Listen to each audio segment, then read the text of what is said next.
Louvado seja o nome santo do Senhor. Amém. A graça, a misericórdia e a paz. Amém. Vamos dar prosseguimento então no estudo do livro de Atos. Porção de hoje, os irmãos que quiserem abrir as suas Bíblias, lerem juntamente. Atos capítulo 7. Já estamos mais uma parte de Estevão. Atos capítulo 7, versículos de hoje, do 20 até o versículo 29. Atos capítulo 7, versículos do 20 até o 29. Todos acharam? Então vamos ler.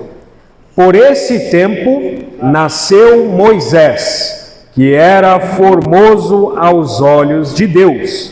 Por 3 meses foi ele mantido na casa de seu pai. Quando foi exposto, a filha de Faraó o recolheu e criou como seu próprio filho. E Moisés foi educado em toda a ciência dos egípcios e era poderoso em palavras e obras. Quando completou 40 anos, veio-lhe a ideia de visitar seus irmãos, os filhos de Israel. Vendo um homem tratado injustamente, tomou-lhe a defesa e vingou o oprimido, matando o egípcio. Ora, Moisés cuidava que seus irmãos entenderiam que Deus os queria salvar por intermédio dele. Eles, porém, não compreenderam. No dia seguinte, aproximou-se de uns que brigavam e procurou reconduzi-los à paz, dizendo: Homens, vós sois irmãos, por que vos ofendeis uns aos outros? Mas o que agredia o próximo o repeliu, dizendo: Quem te constituiu autoridade e juiz sobre nós? Acaso queres matar-me, como fizeste ontem ao egípcio? A estas palavras Moisés fugiu e tornou-se peregrino na terra de Midian, onde lhe nasceram 2 filhos. Vamos orar mais uma vez. Santo, santo, santo é o Senhor. Senhor, essa noite nós pedimos a Ti que o Senhor ainda mais uma vez nos encha com a Tua glória, Senhor. Mediante a Tua palavra, santifica-nos, Senhor. Tu oraste, quando estiveste aqui na terra, santifica-os na verdade. A Tua palavra é a verdade. Senhor, nessa noite estamos diante das Tuas sagradas Escrituras, Senhor, o Teu livro. Santifica-nos nessa noite. Ó, e Espírito Santo, Tu que és o autor das Escrituras, dá-nos entendimento da Tua palavra, Senhor. Revela aos nossos corações, dando-nos espírito de sabedoria e de revelação. Fala a cada coração. Aplica a Tua palavra em nossas vidas. Nós precisamos da Tua palavra. Tua palavra é firme, Senhor. Tua palavra que é a autoridade máxima desse universo.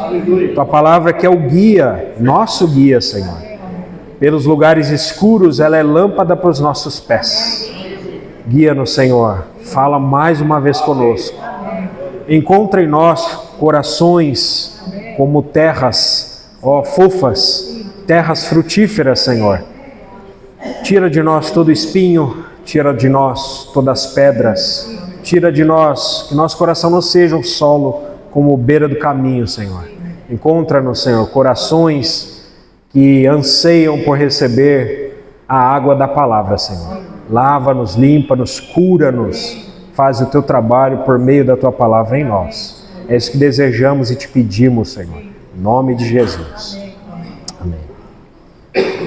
Então vamos contextualizar. Na semana passada nós vimos no discurso de Estevão, nós estamos dentro desse período de Estevão discursando no Sinédrio Judaico. O Sinédrio Judaico, aquele tribunal de Israel, e Estevão estava discursando ali para os maiorais, para os principais sacerdotes, as principais autoridades judaicas.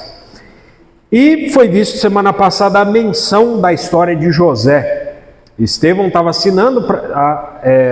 mencionando para aquelas autoridades de Israel, já tinha mencionado Abraão, os patriarcas, e agora semana passada citou José, né?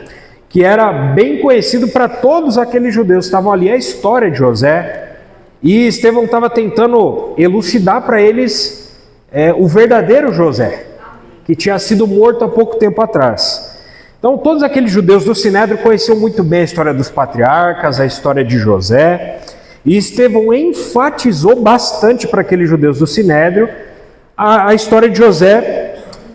Em que sentido? No sentido seguinte, que mesmo José estando distante de Canaã, distante da terra da promessa, da terra prometida, José estava na terra do Egito, e Deus era com José no Egito.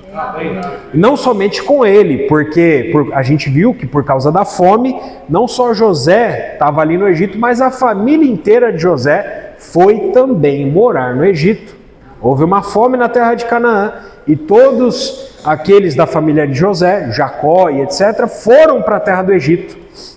Então todo mundo passou a morar no Egito, na terra de Gósen, ao leste do Egito, mas dentro do Egito. E Deus era com toda a nação de Israel no Egito. Estevão estava citando isso para que ficasse escancarado, claro, para todos aqueles líderes judeus. Então um fato interessante ali é que Jacó, em seus últimos dias no Egito, abençoou Faraó no Egito. Isso está em Gênesis 47. Jacó também abençoou os dois filhos de José, Efraim e Manassés. Isso está em Gênesis 48. Isso aconteceu onde? Na terra da promessa, Canaã? Não, no Egito. Gênesis 48. E ainda existe uma famosa bênção que Jacó pronunciou para os seus 12 filhos, os 12 patriarcas, né? Profetizando coisas do futuro, falando coisas que inclusive muitas delas ainda nem se cumpriram. Profetizando, por exemplo, o reinado futuro do Messias, até que venha Siló, e a ele obedecerão os povos. Isso ainda vai se cumprir no futuro. Nosso Senhor Jesus, o verdadeiro Siló, ainda virá, e todas as nações se prostrarão perante o Senhor. Aleluia. Toda língua confessará que Jesus Cristo é Senhor. Privilégio da igreja hoje, clamar isso em antecipação, é nosso privilégio. Então isso está em Gênesis 49, essas bênçãos para os 12 patriarcas. Tudo isso aconteceu onde? No Egito. E por estarem no Egito, que não era a terra da promessa, Deus não estaria com eles? Deus sim estava com eles. Então, através desses argumentos, Estevão queria elucidar para aqueles judeus do Sinédrio que por mais que Deus sim escolheu um lugar central, Deus não somente atuaria ali. E que por mais que Deus escolheu sim o Monte Sião como lugar estabelecido para o seu reino futuro, ainda assim Deus não se confinaria ali, pois Ele é o Senhor, Deus de toda a terra. Amém. E onde o seu povo estiver, ali Ele estará também. Amém. Então todos os pensamentos dos judeus da época de Estevão, de limitar, confinar Deus a um lugar, são pensamentos que não conferem com a natureza de Deus e com as Sagradas Escrituras. Porque Deus é um ser onipresente. Amém. E o que significa onipresença? Que Ele está em todos os lugares ao mesmo tempo. Amém. O salmista disse, não é verdade? Para onde fugirei do teu espírito? Se subo aos céus, lá estás. Se faço a minha cama no mais profundo abismo, lá estás também. Então não tem como fugir de Deus, e Deus está em todos os lugares. Amém. Louvado seja o Senhor.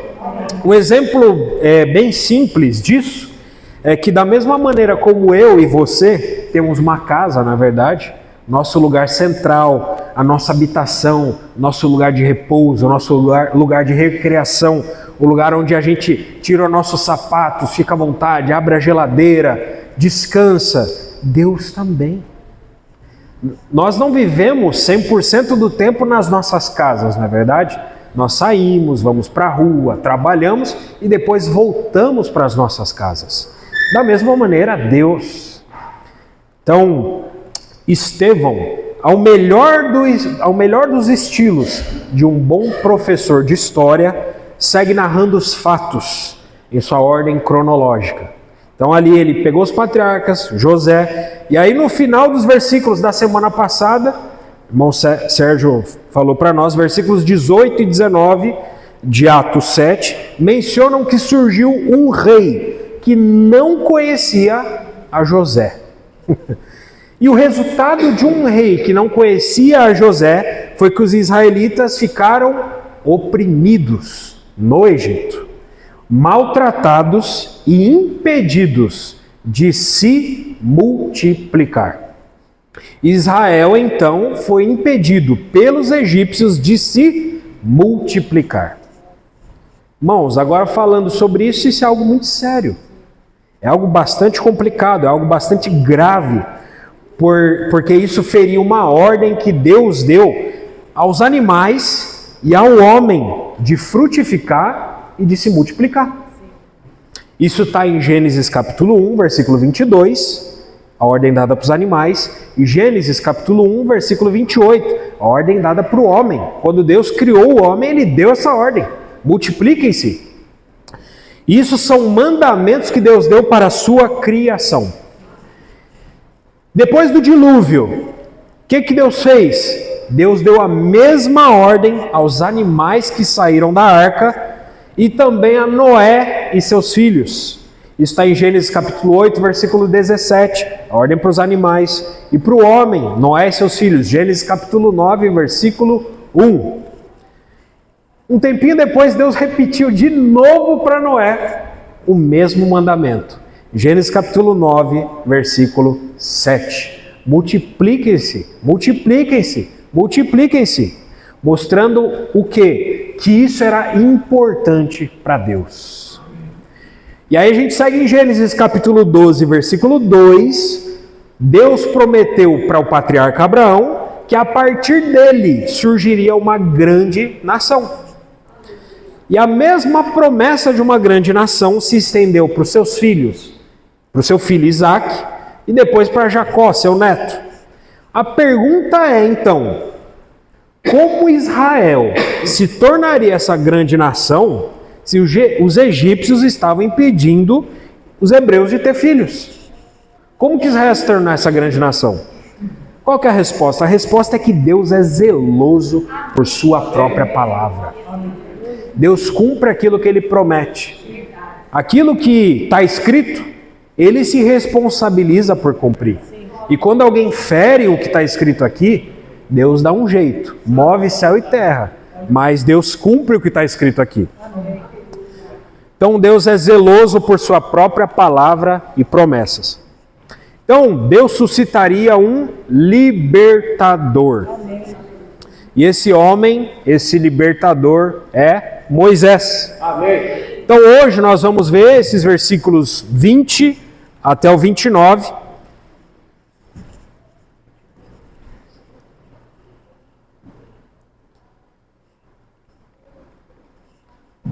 A narração de Estevão, versículos 20 e 29 de Atos 7, para os judeus do Sinédrio, a primeira parte da história de Moisés. Hoje nós só vamos ver a primeira parte da história de Moisés. Essa primeira parte ela cumpre do nascimento de Moisés até a fuga de Moisés do Egito, até Midian. Então Moisés não fugiu para Canaã, Moisés não fugiu para o lugar escolhido por Deus, mas para Midian, e Deus apareceu para ele lá. Só que isso não é assunto para hoje, é assunto para a próxima mensagem. Então Estevão ali se alongou para falar de Moisés, se alongou bastante para falar para Moisés. Se vocês pararem para reparar, no discurso de Estevão tem bastante versículos falando de Moisés. Porque Estevão foi acusado por aqueles líderes judeus de falar contra Moisés, que é o legislador da nação de Israel. Moisés ele se distinguia de todos os profetas. E ele disse: no futuro virá um profeta semelhante a mim, No que Moisés se diferia de Isaías, Jeremias, Amós, Zacarias e tantos outros? Porque Moisés, além de profeta no sentido de predizer o futuro, ele foi legislador. Ele legislou para o povo de Israel. E quem foi esse profeta semelhante a Moisés que também legislou? Senhor Jesus. Senhor Jesus, quando nós pegamos o Sermão do Monte, ele fala: Moisés disse tal coisa, eu porém vos digo. Então o Senhor Jesus também é um profeta legislador. Então vamos para o versículo 20 e 21 de Atos 7. Por esse tempo nasceu Moisés, que era formoso aos olhos de Deus. Por 3 meses foi ele mantido na casa de seu pai. Quando foi exposto, a filha de Faraó o recolheu e criou como seu próprio filho. Versículos 20 e 21. Versículo 20, ele vai fazer uma ligação com o versículo anterior, o 19, quando diz por esse tempo. Que tempo? A gente estava falando agora, o tempo da opressão dos egípcios, quando os egípcios estavam impedindo o povo de Israel de ter filhos e colocando cargas pesadas de trabalhos nas costas dos israelitas, que se tornaram escravos do Egito. Então foi nesse tempo, dentro desse contexto, que nasceu Moisés, no tempo mais difícil. Nesse tempo aconteceu o nascimento de Moisés. Então, irmãos, isso mostra que o Senhor ele não se esquece, que o Senhor ele é zeloso.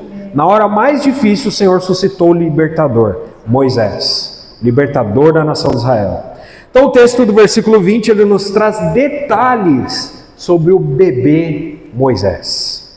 Eu vou trazer aqui o que várias versões bíblicas dizem sobre essa descrição de Moisés. Uma versão diz que ele era muito formoso, que Moisés tinha beleza. Outra versão diz que Moisés era uma linda criança, que ele era formosíssimo.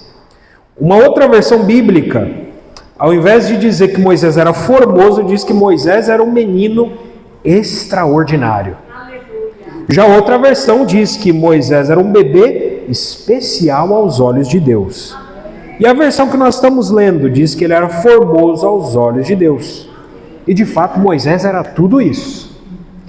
Flávio Joséfo, historiador judeu, isso não é texto inspirado, mas é argumento histórico, diz que Moisés era um menino tão bonito. Texto histórico de Flávio Joséfo, historiador judeu, diz que Moisés era um menino tão bonito, que quando a ama de leite dele, o levava em seus braços pelas ruas, as pessoas paravam só para olhar para Moisés, de tão bonito que ele era. Era um menino tão brilhante, que ganhava em todos, em velocidade e afã com que estudava. Ele se aplicava nos estudos. Um dia, a filha de Faraó o apresentou a seu pai e lhe pediu que fizesse o seu sucessor no trono do Egito. A princesa falou isso. Queria que o Moisés fosse o futuro sucessor no trono do Egito. E o Faraó concordou. Depois disso, continua a lenda, tá? Que o Faraó tomou a sua própria coroa e, brincando, colocou a coroa sobre a cabeça do pequeno Moisés. E ao que o menino respondeu, tirando a coroa da cabeça, negando-se a levá-la, a colocar na cabeça, e jogou a coroa no chão. Um dos magos sábios egípcios que estavam presentes e acompanhou isso, ele disse que isso era um presságio, um sinal de que se Faraó não matasse aquela criança imediatamente, esse menino estava destinado a trazer desastres à coroa do Egito. Mas a filha do Faraó tomou Moisés em seus braços e persuadiu seu pai de que ele não ouvisse essa advertência do sábio, do mago egípcio. Então, um texto histórico sobre Moisés. O texto bíblico diz que Moisés foi criado 3 meses na casa de seus pais e depois criado como filho da filha de Faraó. Então nós sabemos isso pelos textos iniciais do livro de Êxodo. Então nós podemos ver com mais detalhes sobre toda essa história do bebê Moisés no capítulo 2 de Êxodo. Vamos ler os versículos de 1 até o 10. Êxodo 2, do 1 ao 10. Foi-se um homem da casa de Levi e casou-se com uma descendente de Levi. E a mulher concebeu e deu à luz um filho. E vendo que era formoso, escondeu-o por 3 meses. Não podendo, porém, escondê-lo por mais tempo, tomou um cesto de junco, calafetou-o com betume e piche, e pondo nele o menino, largou-o no carriçal à beira do rio. A irmã do menino ficou de longe para observar o que lhe haveria de suceder. Desceu a filha de Faraó para se banhar no rio, e as suas donzelas passeavam pela beira do rio. Vendo ela o cesto no carriçal, enviou a sua criada e o tomou. Abrindo-o, viu a criança, e eis que o menino chorava. Teve compaixão dele e disse: esse é menino dos hebreus. Então disse sua irmã, a filha de Faraó: queres que eu vá chamar uma das hebreias, que sirva de ama e te crie a criança? Respondeu-lhe a filha de Faraó: vai. Saiu, pois, a moça e chamou a mãe do menino. Então lhe disse a filha de Faraó: leva este menino e cria-mo, pagar-te-ei o teu salário. A mulher tomou o menino e o criou. Sendo o menino já grande, ela o trouxe à filha de Faraó, da qual passou ele a ser filho. Esta lhe chamou Moisés e disse: porque das águas o tirei. Então, esses 10 versículos de Êxodo capítulo 2 são o contexto dos versículos 20 e 21 de Atos 7. Estevão não tirou nada da cabeça dele. Estevão estava narrando para aquele pessoal, maiorais do Sinédrio, não algo, uma elucubração da cabeça dele. Tampouco Estevão estava falando para o povo do Sinédrio ali, que era uma revelação nova da parte de Deus, e exclusiva de Deus para ele, mas que tudo que Estevão estava falando estava referenciado, respaldado, baseado nas Escrituras do Antigo Testamento, que todos eles conheciam. Havia embasamento bíblico para tudo que Estevão estava falando ali. A gente acabou de ver em Êxodo 2. Então Estevão também não precisava torcer o texto de Êxodo para os seus interesses particulares, para se defender perante os judeus do Sinédrio. Estevão não fez isso. Estevão apenas estava citando os fatos. Fatos esses que todos poderiam conferir nas Escrituras. Se eles pegassem os rolos ali do Pentateuco, eles iam conferir que aquilo que Estevão estava falando era exatamente os fatos, que todos eles conheciam. Versículo 22 de Atos 7. Vamos avançar. E Moisés foi educado em toda a ciência dos egípcios e era poderoso em palavras e obras. Então, versículo 22 vai dar um salto no bebê Moisés para o Moisés jovem. E o texto é muito claro sobre a educação de Moisés. Por mais que Moisés pudesse saber que ele não era um egípcio, Moisés tinha consciência disso, Moisés tinha consciência que ele era um hebreu. A educação dele, ainda assim, não foi a mesma do povo de Israel. Não foi igual. Ainda que pudesse haver um convívio esporádico com seus pais biológicos e os demais hebreus, e isso pudesse ter dado uma base sólida para Moisés sobre quem era o Deus verdadeiro. O Deus verdadeiro não era Ra, não era Amon, não era Atom, não era o Sol, não era Ísis, Osíris, Horus. Moisés tinha plena consciência que Deus verdadeiro é Yahvé Adonai. Moisés tinha consciência disso. Mas ainda assim, conforme o texto bíblico, Moisés aprendeu tudo, absolutamente tudo sobre o Egito. A educação de Moisés foi egípcia. O Egito, cabe salientar, contextualizando, era o maior império da época. E o Egito era um país um império temido naqueles dias. Os egípcios naquela época eram as pessoas mais inteligentes e as pessoas mais instruídas em todo o mundo habitado. Não havia povo naquela época que era mais temido, mais instruído, mais inteligente do que os egípcios. Havia uma educação naquele país, o Egito, que não é como um dos nossos dias atuais, tá? Não é igual a esculhambação dos nossos dias, precisamos dizer isso. A educação dos nossos dias, só para salientar, ela separa a questão religiosa de todas as demais coisas. Quando não, tenta colocar religiões ali, né, que estão atreladas a governos, forçar uma religião, né, impor uma religião nos bastidores. Geralmente religião de matriz africana, tá? Principalmente no Brasil. Então lá no Egito, a religião era unida a todas as demais questões, a religião egípcia. E foi essa educação que Moisés recebeu. Então o texto bíblico não diz que Moisés aprendeu parcialmente, não diz que Moisés aprendeu parte da ciência dos egípcios, mas o versículo 22 diz que Moisés aprendeu toda a ciência dos egípcios. Toda a ciência dos egípcios. Então como é que era essa educação dos egípcios? A educação egípcia era ministrada pelos sacerdotes egípcios.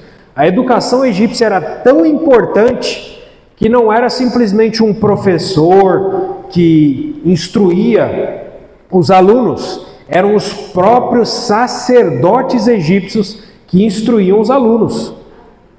Então, essa educação egípcia, ela incluía aritmética, incluía geometria, incluía poesia, incluía música, astrologia egípcia, interpretação de sonhos, medicina, matemática, ciência sagrada egípcia ou doutrinas tradicionais da religião egípcia que estavam ocultas principalmente nos seus hieróglifos. Então até os hieróglifos egípcios Moisés aprendeu. Moisés sabia tudo isso. Dentre tantas outras coisas, poderia citar engenharia, artes marciais, liderança, dentre tantas outras coisas. Então era uma educação que, se a gente for comparar com a dos nossos dias, né, tirando a parte da religião egípcia, que dá um banho na educação atual, né? Então existem alguns manuscritos antigos que dizem o seguinte, para valorizar essa educação egípcia, das 10 porções de sabedoria que vieram ao mundo, os egípcios tinham 9. E que todos os habitantes da terra tinham apenas a porção restante. Para valorizar a educação egípcia. Então o texto ainda fala do Moisés jovem, um texto bíblico, tá? Atos 7:22, que o jovem Moisés, ele era poderoso em palavras e obras. Isso significa o quê? Que Moisés, no Egito, a essa altura, não era alguém que passava despercebido. Moisés era uma pessoa eminente. Moisés era uma celebridade no Egito. Moisés era uma pessoa famosa no Egito. Era uma pessoa conhecida. Então, uma pessoa com fama. As pessoas no Egito conheciam a oratória de Moisés, o texto diz isso, conheciam as palavras poderosas dele. E também conheciam as obras poderosas que ele fazia no Egito. Mais uma vez citando Flávio Josefo, historiador judeu, ele diz que nessa época Moisés era um general no Egito. E ele era um general de um grande exército egípcio. E ele derrotou o exército dos etíopes. A Etiópia é um país que fica abaixo geograficamente do Egito. E esses etíopes tinham invadido o Egito, subido e invadido o Egito. E Moisés, ele repeliu esse grande general egípcio ali naqueles dias. Moisés repeliu os etíopes de volta para sua terra e até chegar na capital da Etiópia. Moisés penetrou a capital, a Etiópia, até chegar na capital. Então, o texto bíblico, ele salienta de uma vez por todas que Moisés era uma figura totalmente conhecida e integrada na cultura egípcia. Versículo 23 de Atos. Quando completou 40 anos, veio-lhe a ideia de visitar seus irmãos, os filhos de Israel. O texto do versículo 23 já dá mais um salto na história de Moisés, no tempo da vida de Moisés, e especificando inclusive a idade dele, quando ele completou 40 anos. Então, Moisés tinha passado por tantas coisas na vida dele, tantas coisas da sua juventude, um bebê bonito, um bebê superestimado, houve a história do presságio, etc. E aí, de repente, Moisés, o texto bíblico diz que ele completou 40 anos e foi bem nesse período de 40 anos. E o texto bíblico diz o seguinte para nós também, que os egípcios e os hebreus contavam seus anos. Então, não sei se tinha festa de aniversário lá, mas eles contavam seus anos, porque conta aqui 40 anos. Então, tem alguém na faixa dos 40 anos aqui? Sei que perguntar hoje a idade é algo indelicado, né? Mas, irmão, se você tem por volta dessa faixa etária, ou próximo a isso, saiba que foi mais ou menos por aí, nessa idade, que Moisés teve uma ideia. Depois de tantas coisas que aconteceu na vida dele, ele teve uma ideia por volta de seus 40 anos. Qual foi essa ideia que Moisés teve? O texto bíblico diz: visitar os seus irmãos, os filhos de Israel. E só visita quem é de fora, né? Então a gente vê o seguinte, que Moisés até então, mesmo que um israelita, ele vivia separado da comunidade de Israel. E de fato a comunidade de Israel vivia separada dos egípcios. O texto de Êxodo diz que eles eram pastores e criavam gado. E gado era uma abominação para os egípcios. Então o povo de Israel viveu na terra de Gósen, a leste, num território leste dentro do Egito. Então o fato de Moisés visitar os escravos hebreus também nos mostra que por mais que Moisés fosse uma figura conhecida pelas suas palavras e obras, isso não subiu para a cabeça dele. Isso não o corrompeu ao ponto de ele não querer ter contato com o povo comum, com escravos, e que eram o seu próprio povo. Então isso traz lições para nós. Existem, no meio cristão mesmo, pegando um exemplo para nós, tantos líderes que se tornam poderosos, famosos, celebridades, que não querem ter contato com o povo comum, que se blindam em seus grandes castelos e não querem ter contato com o povo comum, se colocam seguranças para não ter contato com o povão, né? Moisés, naquela altura, ele era um grande homem, conhecido por suas palavras e obras, e ainda assim ele ia ter contato com os seus irmãos, que eram escravos.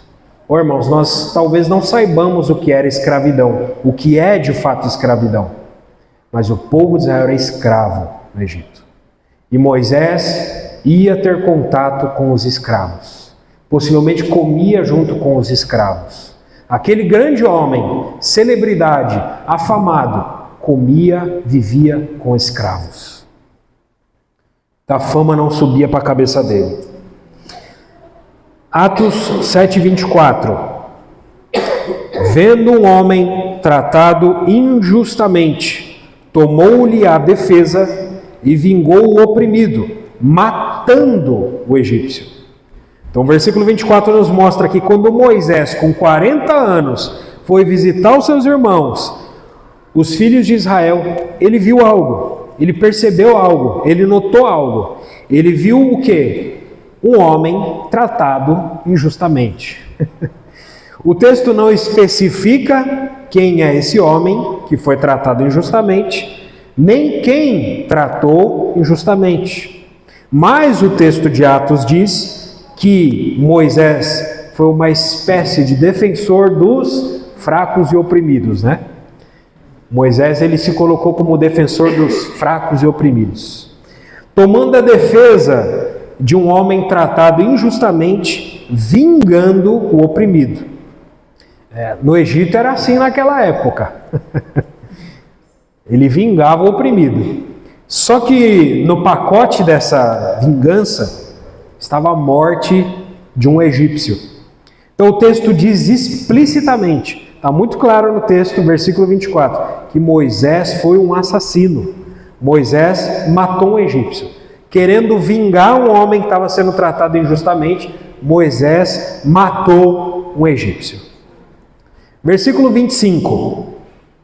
Ora, Moisés cuidava que seus irmãos entenderiam que Deus os queria salvar por intermédio dele.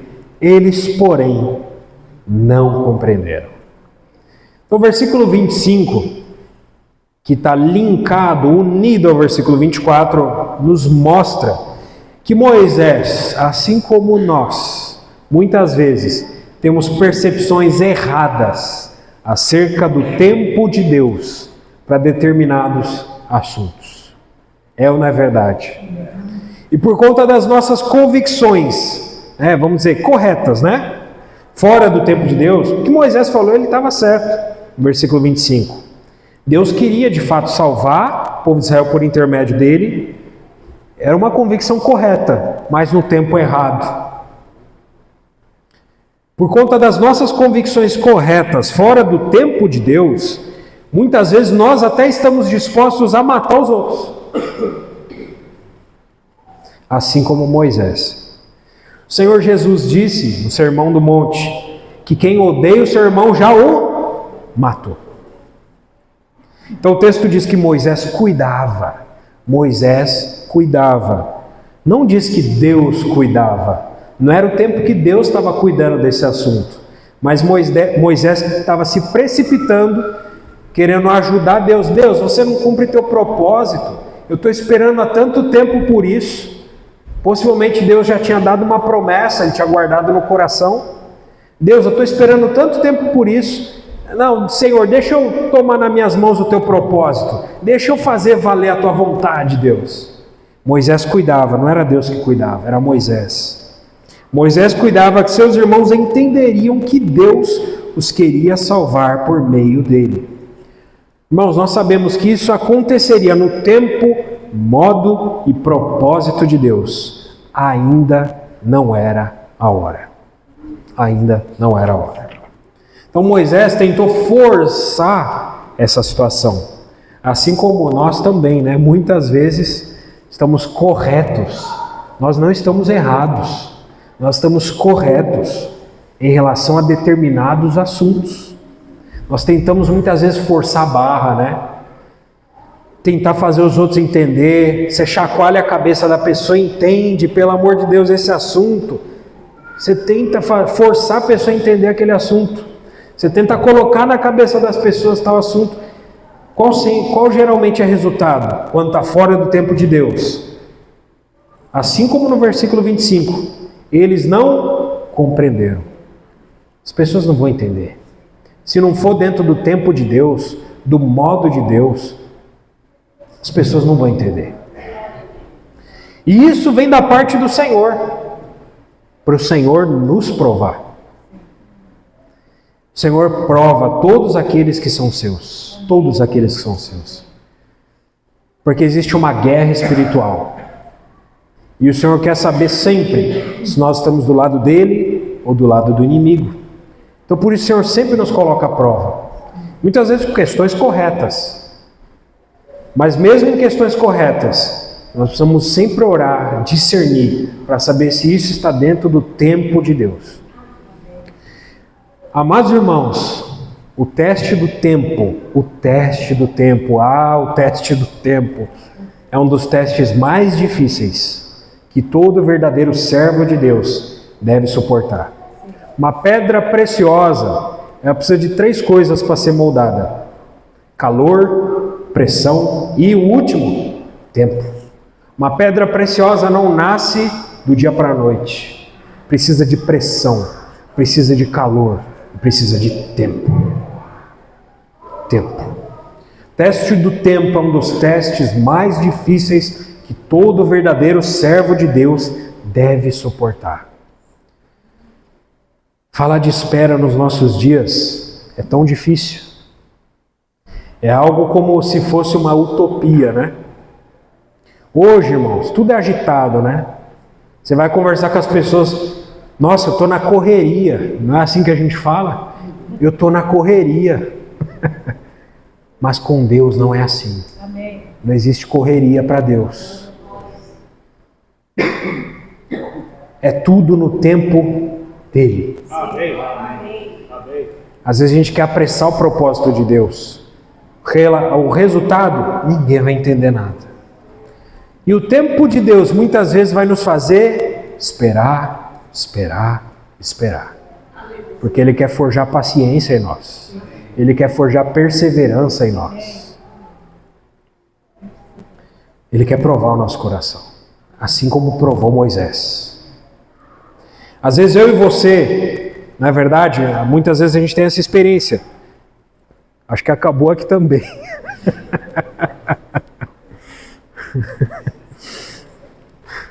Louvado seja o Senhor.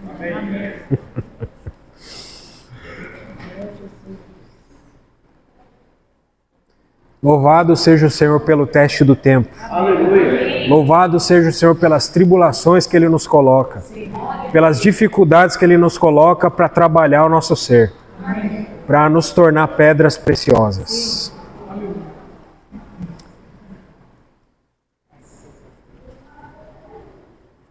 Sofrimentos são bênçãos para nós. Nós precisamos aprender a beijar as mãos que nos ferem. A louvar por cada sofrimento que vem em nossas vidas. Porque os sofrimentos nos tornam mais parecidos com o Senhor. Os sofrimentos são bênçãos. Eles tiram aquilo que há de impureza em nós e nos colocam aquilo que é eterno em nós. Colocam aquilo que é da natureza de Deus dentro de nós. Sofrimentos têm esse poder. Obrigado. Então, às vezes, nós temos experiência de orar por determinados assuntos, pedindo a Deus. Nós achamos que, Senhor, eu estou com essa necessidade. E oramos muitas vezes para o Senhor em determinados assuntos. E a gente ora uma vez ou outra e Deus não nos fala nada. Deus não nos responde. Não é verdade? O que o Senhor quer fazer isso conosco? Quer forjar perseverança. A palavra de Deus diz: pedi, batei, buscar e achareis. Não é verdade? Só que muitas vezes nós oramos em determinado assunto ao Senhor, o Senhor não nos responde nada e a gente simplesmente para de orar. Como se aquilo não fosse importante. E a gente desiste do assunto.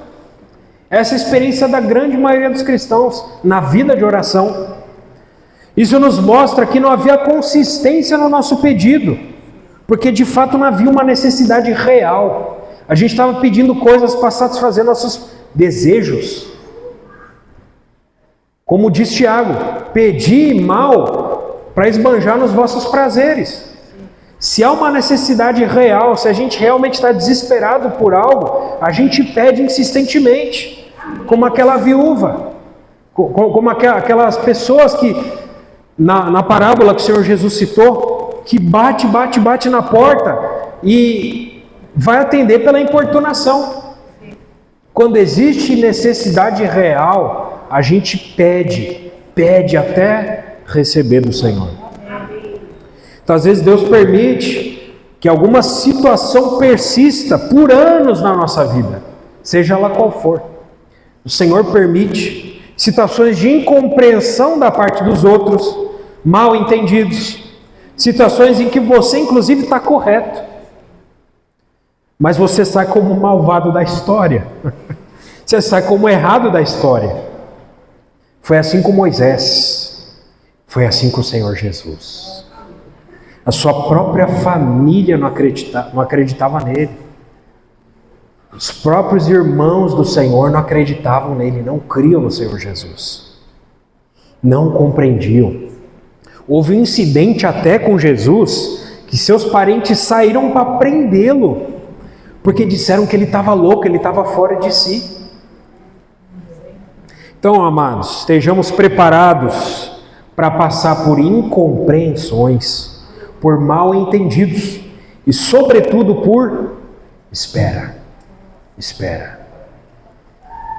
E que o Senhor trabalhe em nossos corações, nas tribulações e nas esperas. Oremos e não deixemos de orar, oremos sem cessar por determinados assuntos. Humilhai-vos sobre a poderosa mão de Deus, para que Ele, em tempo oportuno, os exalte. Não é no meu tempo, não é no tempo que eu quero, é no tempo oportuno de Deus. Só que a gente precisa se humilhar. E muitas vezes essa humilhação vai vir por meio da espera. Então assim foi com Moisés. Vamos para o versículo 26 de Atos 7. No dia seguinte, aproximou-se de uns que brigavam e procurou reconduzi-los à paz, dizendo: homens, vós sois irmãos, por que vos ofendeis uns aos outros? Então os israelitas, eles já não compreendiam Moisés, e ele ainda ficou insistindo em ser libertador deles, como se vê pelo texto do versículo 26.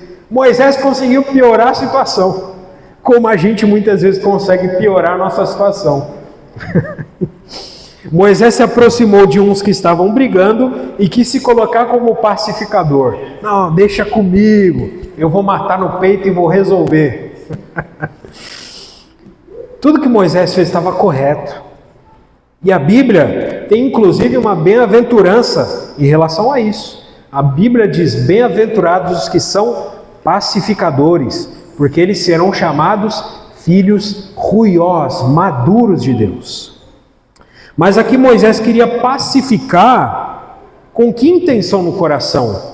Com a intenção de ter uma boa imagem com seus irmãos. Moisés tentando ser um político ali. Uma boa imagem com seus irmãos para que ele fosse aceito. E muitas vezes nós somos assim, não é verdade? Nós queremos ter boa imagem com os outros.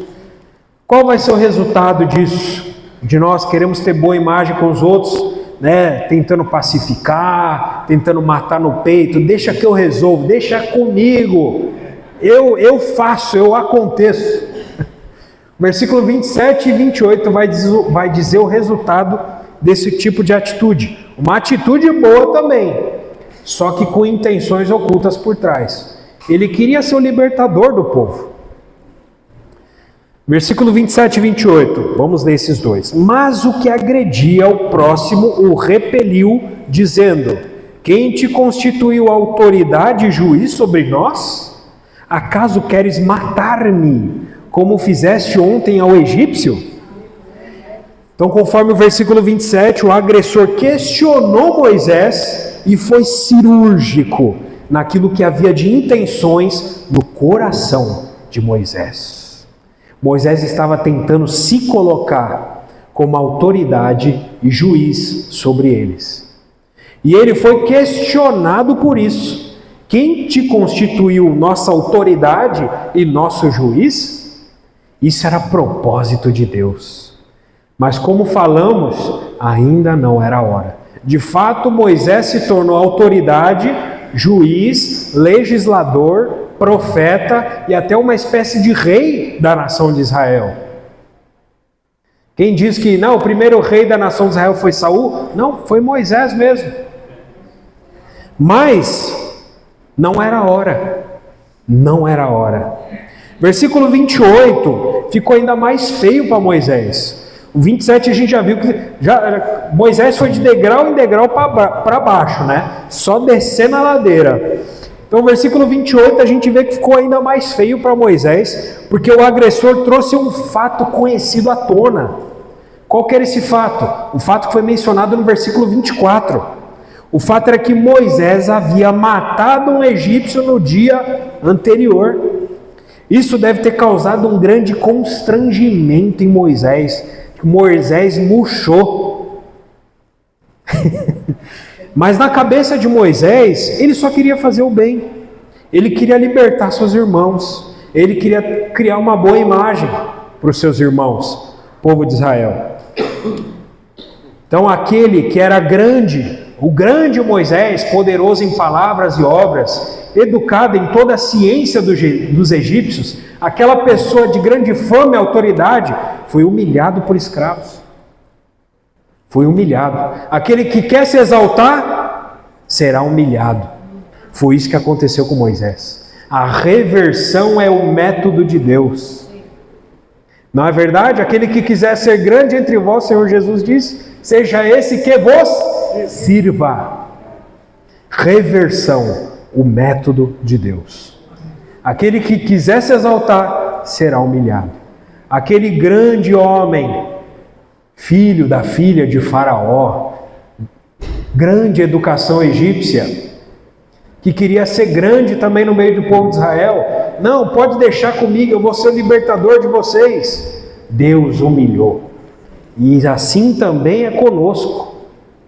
Louvado seja o Senhor por isso. Então Moisés tinha havido matado um egípcio no dia anterior. Ele com certeza ficou constrangido.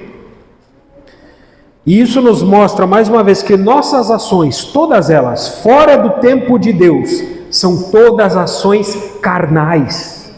Nossas ações fora do tempo de Deus são ações na carne, ainda que corretas, e digo mais, ainda que bíblicas, mas se não são no tempo de Deus, carnais. O máximo que nós conseguimos produzir com a carne é morte, assim como Moisés. E nós ficamos com todo o constrangimento disso, na luz de Deus. Versículo 29, o último.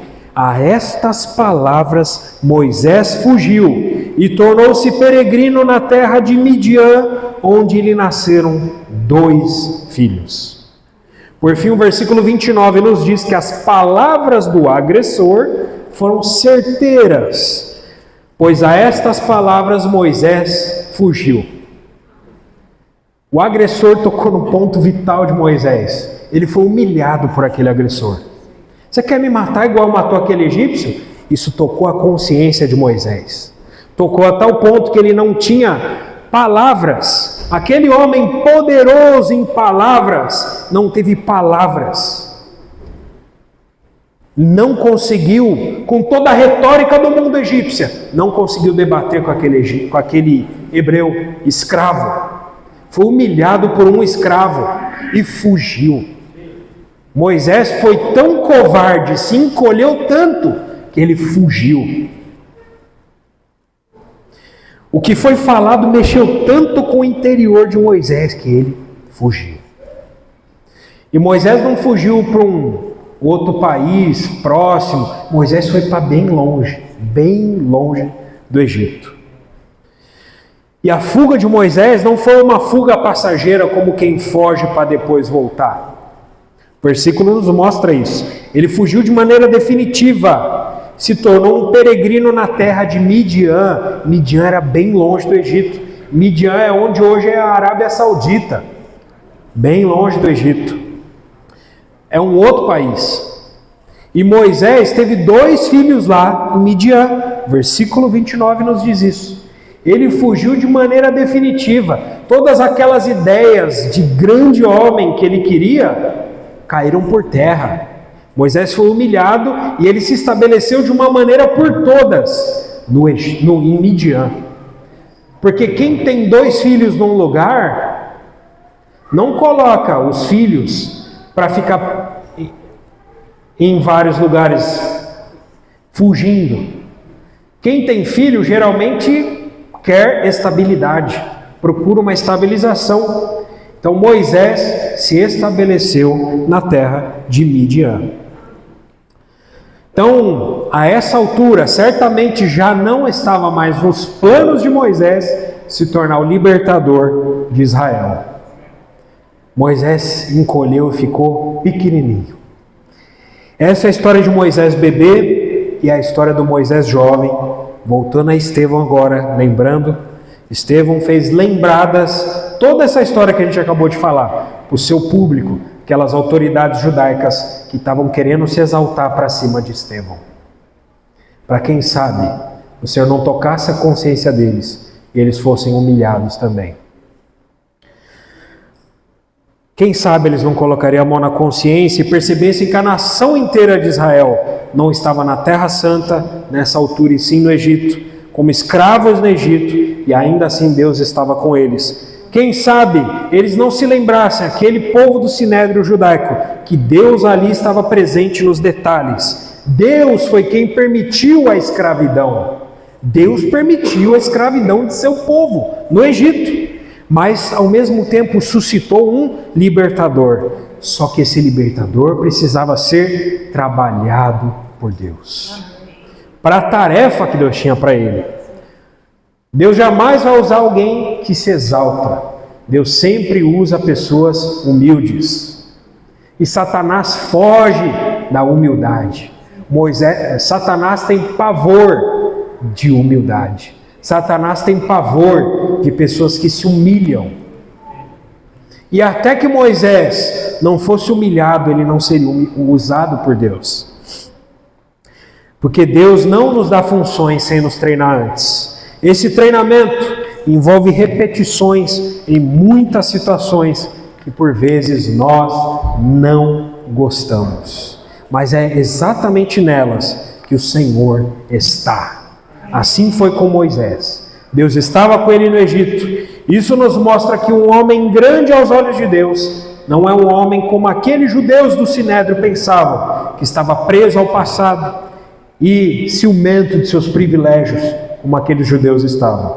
O homem verdadeiramente grandioso aos olhos de Deus é aquele que está preparado para responder ao chamado de Deus. Sai do seu conforto, sai da sua comodidade, seja humilde, me obedeça. Deixa toda a sua comodidade, deixa toda a sua tranquilidade, deixa tudo que você tem, pois tudo que você tem fui eu que te dei. Então, na próxima ministração da palavra, nós vamos ver que ainda fora da Terra Santa, Deus apareceu de forma grandiosa a Moisés, na terra de Midian. Louvado seja o Senhor. Vamos orar mais uma vez. Santo, santo, santo é teu nome, Senhor.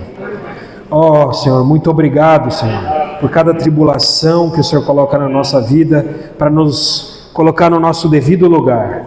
Dá-nos um profundo senso do real, Senhor, de quem nós somos aos teus olhos. Ó, humilha-nos se necessário, Senhor, para que possamos ser vasos úteis em tuas mãos. Não queremos nos exaltar, queremos, Senhor, estar aos teus pés. Os teus pés são o lugar mais seguro da terra. Queremos estar aos teus pés, ó, te adorando, Senhor, te bendizendo, te louvando, Senhor, pois só tu és digno de exaltação, só tu és digno de adoração. Louvado seja o Senhor, pois só tu és um Deus santo, santo, santo é o Senhor, santo é o Pai, santo é o Filho, santo é o Espírito Santo. Te louvamos, Senhor. Obrigado pelo exemplo de Moisés.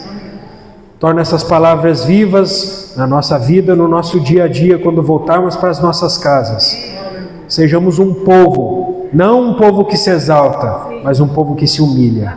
Um povo que deseja estar sempre em tua presença. Um povo que agradece pelas tribulações. E um povo que espera se necessário. Louvado seja o Senhor. Amém.